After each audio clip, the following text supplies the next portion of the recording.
നൈനുക്കുട്ടി ആദ്യമായിട്ട് ഇവിടെ പഞ്ചാബിലെ സ്കൂളിൽ പോകുമ്പോൾ എനിക്ക് ഭയങ്കര ടെൻഷനായിരുന്നു കേട്ടോ. പുതിയൊരു സ്ഥലമാണ്, പുതിയ ആൾക്കാർ, പുതിയ ഫ്രണ്ട്സ്, പുതിയ സ്കൂള്.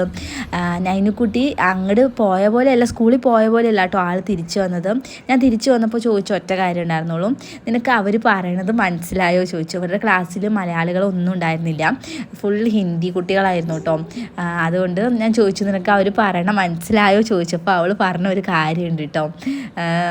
അമ്മ, എനിക്കൊന്നും മനസ്സിലായില്ല, എൻ്റെ ചുറ്റും എല്ലാവരും കൂടി അവരെന്തൊക്കെയോ പറഞ്ഞു, ഞാനിങ്ങനെ ഊമേനെ പോലെ തലയാട്ടി എല്ലാം കേട്ടു പറഞ്ഞു കേട്ടോ. അങ്ങനെയായിരുന്നു അവൾ പറഞ്ഞിട്ടുണ്ടായിരുന്നു കേട്ടോ.